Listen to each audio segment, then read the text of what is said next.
சிறகடிக்க ஆசை சீரியல்ல ரோகிணியே பரவாயில்ல, இந்த மனோஜ் தான் கேடு கட்டவன் அப்படின்னு நம்ம நினைக்கிற அளவுக்கு நடக்க போகுதுங்க.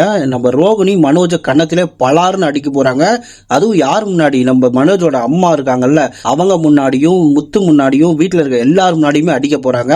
மனோஜ் கதறிக்கிட்டு ஆமா நான் தான் அப்பா அப்படின்னு சொல்ல போறான். இதெல்லாம் எப்படி நடக்க போகுது அப்படிங்கறது இந்த வீடியோல சொல்லிருக்கேன். வீடியோ கடைசி வரைக்கும் பாருங்க. வாங்க வீடியோக்குள்ள போகலாம்.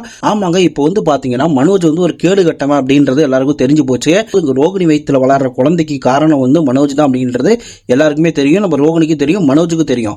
ஆனா மனோஜ் என்ன பண்றாருன்னா, வீட்டுல இல்ல நான் அது காரணம் கிடையாது அப்படின்னு சொல்லி கதை விடுறான். இப்போ தப்பான ஒரு பொண்ணாதான் ரோகிணி பாக்குறாங்க எல்லாரும். இந்த குழந்தைக்கு காரணம் மனோஜ் கிடையாதுங்கிற மாதிரி தான் எல்லாருமே சொல்றாங்க. மனோஜ் அந்த மாதிரி தான் கதை விடுறான்.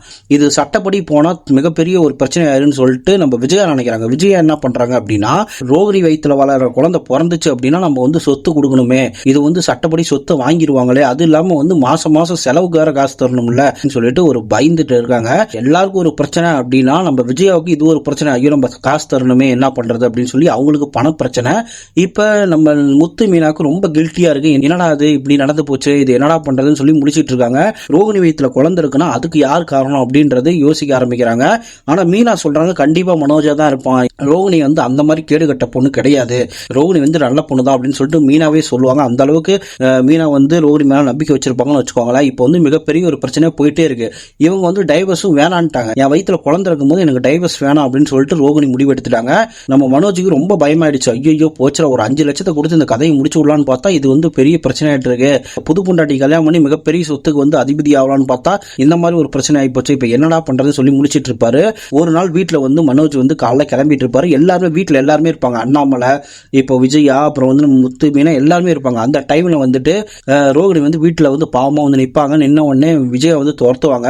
இப்போடி எதுக்கு எங்க வீட்டுக்கு வந்த, எதுக்கு எங்க வீட்டுக்கு வந்தேன்னு சொல்லுவாங்க. இல்லைங்க நான் பேசணும் அப்படின்னு சொல்லி சொல்லுவாங்க. சொன்ன உடனே நம்ம முத்து மீனா வருவாங்க. முத்து மீனா தான் உட்காருங்க ரோகிணி அப்படின்னு சொல்லிட்டு பேசுவாங்க. பேசும்போது இல்ல முத்து மீனா உங்கள்ட்ட தான் நான் பேசணும், ஏன்னா நீங்க தான் இந்த வீட்டுல நியாயமா இருப்பீங்க, நான் உங்கள்ட்ட பேசணும்னு சொன்னதுக்கு அப்புறம் எல்லாம் உட்காந்துருப்பாங்க. அப்புறம் ஸ்ருதி, அப்புறம் நம்ம ரவி எல்லாருமே இருப்பாங்க. அப்போ பாத்தீங்க அப்படின்னா ரோகிணி சொல்லுவாங்க, நான் மனோஜோட வாழ விரும்புறேன், அதனால மனோஜ் பிரிஞ்சு இருக்க முடியாது, அது என் வயிற்றுல அவரோட குழந்தை வளரும் போது கண்டிப்பா அவர் பிரிஞ்சு நான் வாழ்றதுக்கு முடியல, நான் முன்ன கூட டைவர்ஸ் கொடுத்தாங்களாம், நம்ம போய் வாழ்க்கையை பார்த்துக்கலாம் நினைச்சேன், ஆனா இதுக்கப்புறம் நான் விட மாட்டேன், நான் கண்டிப்பா மனோஜ் கூட தான் வாழ்வேன், ஏன்னா மனோஜ் கூட எனக்கு வாழணும்னு தோணுது, உங்க விருப்பம் என்னங்கிறது இந்த வீட்டுல இருக்க எல்லாருமே சொல்லுங்க, என்ன சேர்த்து வைக்க முடியுமான்னு நீங்க சொல்லுங்க, நான் கெஞ்சி கேட்டுக்கிறேன் அப்படின்னு சொல்லிட்டு ரோகிணி சொல்லுவாங்க. அதே மாதிரி விஜயா காலையும் போய் ரோகிணி விழுவாங்க. காலில் விழுந்து ஆன்டி என்ன மன்னிச்சிருங்க ஆன்டி, நான் பண்ணது மிகப்பெரிய தப்பு தான், நான் உங்கள்கிட்ட போய் சொல்லி கல்யாணம் பண்ணது, நான் ஆல்ரெடி கல்யாணம் ஆனதை மறைச்சது, அது பெரிய பெரிய தப்பு, தயவு செஞ்சு என்னையும் மனோஜ் பிரிச்சிடாதீங்க அப்படின்னு சொல்ல உடனே மனோஜ் என்னடி நான்லாம் உனக்கு திரும்பலாம் சேர்த்துக்க மாட்டேன், அவ்வளவுதான், நம்ம டைவர்ஸ் வாங்குறது தான் அப்படின்னு சொல்லி பேசுவாரு.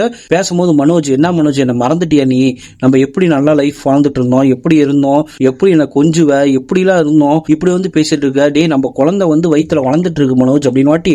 அப்ப மனோஜ் கோவமாவே நின்று இருப்பாரு. அப்ப விஜயா சொல்லுவாங்க, இங்க பாரு ரோகிணி, நீ இப்படியே போயிரு, நீ உன் வேலையை பார்த்துட்டு போன, டைவர்ஸ் பண்றது முடிவு பண்ணிட்டோம், அவனுக்கு இன்னொரு கல்யாணம் பண்ண போறோம், மனோஜ் இன்னொரு கல்யாணம் பண்ணி நல்லபடியா வாழணும் அப்படின்னு வாட்டி நம்ம ரோகிணி அழுதுகிட்டே உட்காந்துருப்பாங்க. அப்போ ரோகிணி அழுதுகிட்டே சொல்லுவாங்க நம்ம விஜயா கிட்ட, ஆன்டி நான் சொல்றது மட்டும் கேளுங்க, உங்களுக்கு பணம் தானே முக்கியம், நம்ம மனோஜுக்கு ஒரு பொண்ணை வேற ஒரு பொண்ணை கல்யாணம் பண்ணி வச்சோம்னா மிகப்பெரிய ஒரு பணக்காரியா கல்யாணம் பண்ணி வச்சிட்டோம்னா நல்ல சொத்து வரும் அப்படின்னு தானே எதிர்பார்க்கறீங்க, அதே மாதிரி என்னையும் அப்படிதான் நீங்க கல்யாணம் பண்ணீங்க, நாங்க மிகப்பெரிய கோடீஸ்வரம் அப்படின்னு நினைச்சுதானே என்ன கல்யாணம் பண்ணி வச்சீங்க மனோஜுக்கு, அதனால நான் எப்படியாவது கஷ்டப்பட்டு நீங்க நினைக்கிற அமௌண்ட் நான் சம்பாரிச்சு கொடுத்துறேன், கோடியா கூட சம்பாரிச்சு கொடுத்துறேன், என்ன மனோஜோட சேர்த்து வைங்கன்னு சொல்லும் போது ரொம்ப ஃபீலிங் ஆயிருங்க. நம்ம முத்து மீனாவே கண்ணு கலங்கிடுவாங்க. என்னடா இந்த அளவுக்கு லவ் பண்றா நம்ம ரோகிணி மனோஜ, ஆனா மனோஜ் இப்படி ஏத்துக்க மாட்டான், யாருமே ஏத்துக்க மாட்டான்னு வாட்டி நம்ம முத்து மீனாவோட எதுவுமே பேச முடியாது. இப்போ சேர்ந்துக்கோங்க அப்படின்னு சொல்ல முடியாது, சேர்ந்து வாழுங்கன்னு சொல்ல முடியாது, பிரிஞ்சு போங்கன்னு சொல்ல முடியாது, ஒன்னும் பேச முடியாம நின்று இருப்பாங்க. நம்ம மீனாலாம் கதறி அழுவாங்கன்னு வச்சுக்கோங்களேன். விடுங்க ரோகிணி விடுங்க ரோகிணி, உங்க வாழ்க்கையை நீங்க பாருங்க ரோகிணி அப்படின்னு சொல்லுவாங்க மீனா. ஆனா இருந்தாலுமே ரோகிணியால மனோஜ் பிரியவே முடியாது. ஒரு மிகப்பெரிய ஒரு சீனா இருக்குங்க. அந்த சீனை பார்க்கும்போது நம்ம மனோஜ் ஒரு கேடு கட்டவன், ரோகிணி நல்ல பொண்ணுதான் அப்படின்ற மாதிரி நம்ம மைண்ட்லயே தோன்ற அளவுக்கு வந்துருங்க. இப்பவே பல பேருக்கு ரோகிணி பரவாயில்ல, இந்த மனோஜ் தான் கேடு கட்டவன் அப்படின்ற மைண்ட் செட் வந்துருச்சு. முன்ன ரோகிணி எப்ப மாட்டுவா, ரோகிணி மாட்டணும் அப்படின்றது ஒரு மிகப்பெரிய சீனா வந்துச்சு. இந்த சீரியல் பார்க்குற எல்லா ரசிகர்களும் பேசிட்டு இருந்தாங்க, இப்படி அப்படின்னு சொல்லி ரோகிணி என்னைக்கு மாட்டுவாங்கிறது ஒரு பெரிய இதா போனுச்சு. பாகுபலியில கட்டப்பா ஏன்டா கொன்னாருங்கிற மாதிரி இந்த ஒரு ட்விஸ்ட் இந்த சீரியல் பெருசா போனுச்சு. சிறகடிக்க ஆசை சீரியல் அதுக்கு முன்னாடி ட்ரெண்டிங்ல இருந்துச்சு, சரியான ட்ரெண்டிங். இப்பவும் ட்ரெண்டிங் தான் இருந்தாலும் ரோகிணி மாட்டுவாங்களான்னு போற ட்ரெண்டிங்கே செம்ம ட்ரெண்டிங். இப்ப ரோகிணி மாட்டினதுக்கு அப்புறம் ஒரு செம்ம ட்ரெண்ட். அந்த ரோகிணி மாட்டின அந்த எபிசோடு வந்து சரியான ட்ரெண்ட், செம்ம டிஆர்பியில் பிச்சிட்டு போயிடுச்சுன்னு வச்சுக்கோங்களேன். அந்த அளவுக்கு வந்து ரோகிணி மாற்ற ஒரு விஷயம் வந்து எல்லாரும் எதிர்பார்த்துட்டு இருந்தாங்க. அந்த அளவுக்கு போயிட்டு இருந்த ஒரு விஷயம் வந்து இப்ப வந்து இப்படி மாறி போச்சு. ரோகிணி மாட்டணும்னு நினைச்ச நம்மளே ரோகிணியும் மனோஜும் சேர்ந்து வாழணும்னு நினைக்கிறோம். என்ன மாற்றம் பாத்தீங்களா, எவ்வளவு விஷயம் மாறுது பாத்தீங்களா. அது மாதிரி வந்து இப்ப ரோகிணி மேலேயே நம்மளுக்கு பரிதாபம் வந்துருது. ரோகிணி வந்து தன்னோட தப்பு எல்லாமே ஒத்துக்கிறாங்க. ரோகிணி வந்து நம்ம முத்துமீனா காலில எல்லாம் போய் விழுகுறாங்க. முத்துமீனா வந்து நான் உங்களுக்கு எவ்வளவு துரோகம் பண்ணிருக்கேன், எவ்வளவு கஷ்டத்தை கொடுத்திருக்கேன், உங்களை ரொம்ப ரொம்ப நான் டார்ச்சர் பண்ணிருக்கேன், என்னை மன்னிச்சிருங்கன்னு சொல்லி அழுகுறாங்க. அப்பதான் முத்துமீனா புரிஞ்சுக்கிறாங்க ரோகிணி ரொம்ப ரொம்ப நல்ல பொண்ணா மாறிட்டாங்க, அவங்க செஞ்ச தப்பை உணர்ந்துட்டாங்க பாத்தீங்களா. அந்த இடத்துல ரோகிணி நிக்கிறாங்க அப்படின்ற மாதிரி இருக்கு. அப்படி ஒரு சூப்பரான சம்பவமா போயிட்டு இருக்கும் போதுதான் நம்ம மனோஜ் கிட்ட ரோகிணி போய் காலில் விழுந்து கதறும் போதுதான் மனோஜ் என்ன ஒரு வார்த்தை சொல்லிடுறாரு, அந்த குழந்தை யார் குழந்தைனே தெரியல, நீ வந்து ஏன் குழந்தைன்னு சொல்லிட்டு இருக்கியான்னு வாட்டி நம்ம ரோகிணிக்கு சரியான ஒரு இடி விழுந்த மாதிரி இருக்குங்க. அப்படியே பாப்பாங்க, என்னடா அது, ஏன்னா நம்மள வந்து கெட்ட பொண்ணு நினைச்சிட்டானா, ரொம்ப கேவலமான ஆள் நினைச்சிட்டானா, இப்படி ஒரு தப்பு பண்ணி அது போய் இவன் மேல பழி போடுவோம் நினைச்சிட்டானே அப்படின்னு சொல்லிட்டு, மனோஜ் நீ என்ன மனோஜ் சொல்ற, நீ என்ன கேவலமா நினைச்சிட்டியா அப்படின்னு சொல்லிட்டு மனோஜ பலார்னு விடுவாங்க பாருங்க. ரோகிணி சூப்பரான தரமான சம்பவமா இருக்கும். நம்ம விஜயா வந்து தடுப்பாங்க, என்னடின்னு தடுப்பாங்க. அப்ப விஜயாட்ட சொல்லுவாங்க, ஆன்டி உங்க பையன் என்ன பேசுறான் பாத்தீங்களா இல்லையா, என்ன இவ்வளவு கேவலப்படுத்துறான் அப்படின்னு வாட்டி, ஆமா இந்த குழந்தை யாரோட குழந்தைனே தெரியல, நீ வந்து என் பையன் மேல பழிய போறியான்னு சொன்னதுக்கு அப்புறம் ரோகிணிக்கு என்ன பேசுறதுனே தெரியாது. இதுக்கு மேல இந்த குடும்பத்தோட பேச முடியாது, கேவலமான குடும்பம்னு சொல்லிட்டு போகும்போது முத்துமீனாட்ட சொல்றாங்க, முத்துமீனா நீங்களாச்சும் என்ன நம்புறீங்களா அப்படின்னு வாட்டி, ரோகிணி நான் சொல்றேன் ரோகிணி, மனோஜோட குழந்தை தான் உங்க வயிற்றுல வளருது, நீங்க வந்து இந்த விஷயத்துல பொய் சொல்ல மாட்டீங்க, கேவலமான ஒரு விஷயம் பண்ண மாட்டீங்கிறது எனக்கு தெரியும் அப்படின்னு சொல்லிட்டு நம்ம மீனா வந்து ரோகிணிக்கு சப்போர்ட் பண்ணுவாங்க. அப்ப வந்து ரோகிணி வந்து மீனாவை கட்டி பிடிச்சி அழுவாங்க. இதெல்லாம் ஒரு சூப்பரான சீனா இருக்கும். ரோகிணியை வந்து பார்த்து நம்ம கண்கலங்கிற ஒரு சீன் வருது அப்படின்னா அந்த சீனா தான் இருக்குங்க.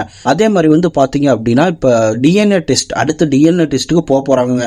ரோகிணிக்கு மீனா சப்போர்ட் பண்றது விஜயாவுக்கு பிடிக்கல, அதனால மீனாவை பிடிச்சி திட்டுறாங்க விஜயா, என்னடி அவளுக்கு போய் சப்போர்ட் பண்ற அப்படின்னு சொல்லிட்டு. ஆனா கடைசி வரைக்கும் நம்ம ரோகிணிக்கு நியாயம் கிடைக்கிற வரைக்கும் நம்ம மீனா தான் ரோகிணிக்கு சப்போர்ட்டா நிக்க போறாங்க, பலமா நிக்க போறாங்க. முத்து மீனா வந்து ரோகிணிக்கு முழு சப்போர்ட் 100% சப்போர்ட்டை வந்து கொடுப்பாங்கிறது தான் உண்மை. இந்த முன்னாடியே கூட விஜய் டிவில ஒரு சீரியல் வந்துச்சு, பாரதி கண்ணம்மாவோ ஏதோ ஒரு சீரியல் வந்துச்சு இல்ல, அந்த சீரியல்ல வந்து அந்த டிஎன்ஏ டெஸ்ட் எடுக்கணும்னு சொல்லிட்டு ரோட்ல அந்த பொண்ணு நடந்து போயிட்டே இருப்பாங்களா, அந்த மாதிரி திரும்ப வரப்போகுதுன்னு நினைக்கிறேன். சிறுகடி காசி சீரியல்லையும் அந்த மாதிரி டெஸ்ட் எடுக்க போறாங்க. அந்த டெஸ்ட் எடுத்ததுக்கு அப்புறம் மனோஜ் தான் அப்பான்னு தெரிஞ்ச உடனே நம்ம விஜயாவே போட்டு கும்மு போறாங்க, மனோஜை போட்டு வெளுக்க போறாங்க, எட்டி உதைக்க போறாங்க. சூப்பரான தரமான சீனா இருக்க போது மனோஜை எல்லாருமே காரி துப்ப போறாங்க. என்னடா இவ்வளவு கேவலமான வேலையை பார்த்து வச்சிருக்க அப்படின்ற மாதிரி எல்லாம் காரி துப்ப போறாங்க. அதெல்லாம் வந்து நம்ம பார்க்க போறாங்க. இப்ப நான் சொன்ன கதை வந்து பாத்தீங்கன்னா நானே கெஸ் பண்ணி தான் சொல்லியிருக்கேன். சிறுகடிக்காசி சீரியல்ல இப்படிலாம் நடந்தா கொஞ்சம் நல்லா இருக்குமே அப்படின்னு சொல்லி கெஸ் பண்ணி தான் சொல்லியிருக்கேன். இந்த மாதிரி நடந்தா நல்லா இருக்கும்னு நினைக்கிறவங்களா கீழே கமெண்ட்ல சொல்லுங்க. நன்றி, வணக்கம். அடுத்த வீடியோல பார்க்கலாம்.